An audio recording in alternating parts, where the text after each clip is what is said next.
जादुई टीवी। सुनो, तुम्हारे बाबूजी तो कब के गुजर गए।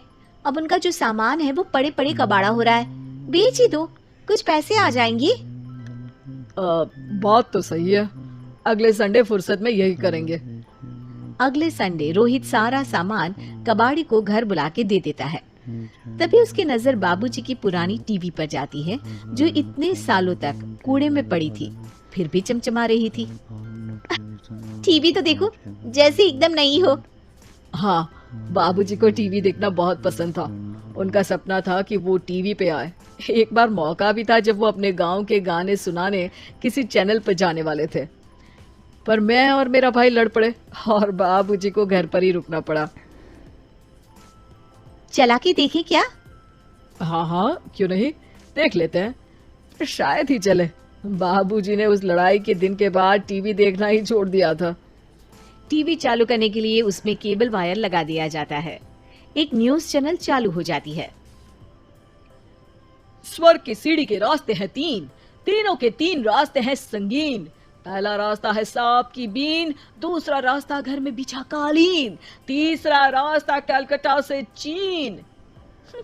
ये क्या बकवास खबर है, कुछ अच्छा लगा दो। अरे आप बोलो तो सही, कोई अच्छी खबर सुना देता हूँ। मेरा तो काम ही खबर देना है। अरे बाप रे, टीवी बात कर रही है। हाँ, ये न्यूज वाला मुझसे। हाँ हाँ, आपसे ही तो बात करूंगा ना, आपके घर में हूँ तो। अरे ये सपना है क्या? तुम हमसे बात नहीं कर सकते? अरे सपना नहीं भाई साहब, ये टीवी जादुई टीवी है। बोलो क्या खबर सुननी है, वरना ब्रेक लेने का टाइम आ जाएगा। सुप्रिया घबरा के टीवी बंद कर देती है। वो क्या था? अरे एक बार और चालू करके देखे, फिर से बात करेगा तो चैनल बदल देंगे। सुप्रिया फिर टीवी चालू कर देती है। अरे ऐसा कोई मुंह पे टीवी बंद करके जाता है क्या? मुझे बुरा लगा आपका नेचर। चाय पानी तो पूछो। सुप्रिया टीवी के बटन से चैनल बदल देती है। अब टीवी पर एक फिल्म चल रही है। अरे ये तो सूर्यवंशम है ना? हाँ, और ये ठाकुर को जहर की खीर दे दी और उसको पता भी नहीं है। ए भाई, खीर मत पीना, उसमें जहर है, मत पीना। ठीक है महाशय, जैसा आप कहें। हाँ। अरे आपकी बात मान ली, पूरी पिक्चर ही तो बदल जाएगी। मतलब ये सच में जादुई टीवी है? तभी वहां कबाड़ी आ जाता है। भैया, टीवी के 150 रुपए दूंगा, चलेगा? अरे 1.5 करोड़ में भी ना दे तुमको ये टीवी हम। अरे 1.5 करोड़ खरीदने को होते तो तुम्हारे घर में ये पानी चाय नहीं पीता, अंबानी या टाटा के घर बैठा कोल्ड कॉफी पीता। रोहित कबाड़ी का हिसाब करके उसे वहां से चलता करता है और अपने भाई शशिकांत को फोन लगा के बुलाता है। शशि थोड़ी ही देर में वहां पहुंच जाता है। क्या हो गया भैया? अरे बाबूजी का टीवी याद है? हाँ हाँ, जिसमें घुसे रहते थे हमेशा वो, और अपने को कुछ नहीं देखने देते थे। अरे वो अब जादुई टीवी बन गया है। भैया, आपकी बकवास करने की आदत अब तक नहीं गई। अरे आपके घर में बच्चे हैं, अब तो बड़ों जैसी बात करो। रोहित जाके टीवी चालू कर देता है। टीवी पर एक जादू का शो हो रहा है जिसमें एक जादूगर है। अब मैं अपनी टोपी में से कबूतर निकालूंगा। श्रिंग ब्रिंग शरिंग बम फोपा फुफी फुफा पाउ। टीवी से कबूतर निकलता है और शशिकांत के सर पर आकर बैठ जाता है। भैया, ये क्या हो रहा है? भैया इसे उड़ाओ। ए कबूतर, जा जा, कबूतर चल निकल। अब मैं टोपी में से सांप सुनते ही शशिकांत कांप जाता है और भाग के टीवी बंद कर देता है। भैया, सॉरी भैया, मैं समझ गया ये सच में जादुई टीवी है, पर एक बार और ट्राई करते हैं। पर भाभी, कोई दूसरा चैनल लगाओ जिसमें डर ना लगे। सुप्रिया टीवी चला देती है और न्यूज लगा देती है। अरे कितने दिनों बाद मुझे याद आया, बताइए क्या खबर सुनाओ।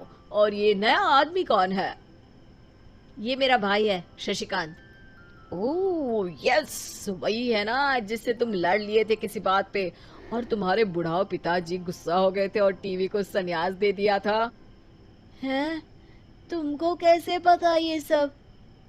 इस टीवी में रहने वाले आदमी से लेकर कबूतर तक को तुम्हारे बाबूजी और तुम्हारी बातें पता है, इसीलिए तो ये जादुई टीवी है। ये टीवी क्या कर सकती है वैसे? तुम जो मांगो दे सकती है। कहानी बदल सकते हो, खबर बदल सकते हो, कोई चीज मांग सकते हो। अरे भैया, ये टीवी मैं लेके जा रहा हूँ। बाबूजी का लाडला तो मैं ही था ना। अरे ऐसे कैसे? मैं बड़ा बेटा था। अब तक मेरे घर में टीवी थी ना। अब तक कहाँ गए थे पिताजी के लाडले? तुम्हारी गलती का एहसास भी है। अरे भैया, ज्यादा ना बोलो वरना भूल गए, आपके दांत तोड़ दिए थे मैंने उस लड़ाई में। मेरी बीवी के सामने मेरी बेइज्जती करता है। रुक।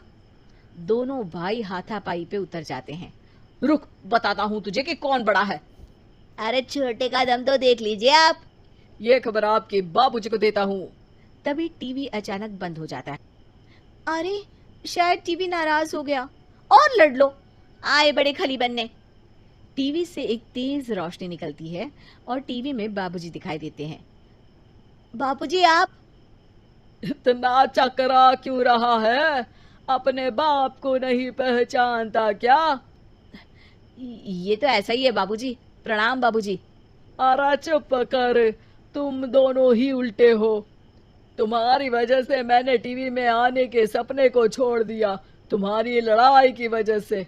और तो और, जितना मैं अपनी बीवी को नहीं देखता था उतना टीवी को देखता था, वो भी छोड़ दिया तुम दोनों की लड़ाई की वजह से।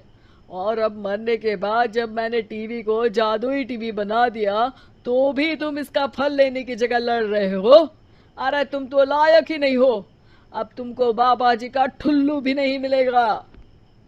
बाबूजी चले जाते हैं। टीवी बंद हो जाता है। रोहित और शशिकांत गिड़गिड़ा के टीवी के सामने हाथ जोड़ के बाबूजी को बुलाते हैं, पर टीवी सिर्फ धुआं निकालता रहता है।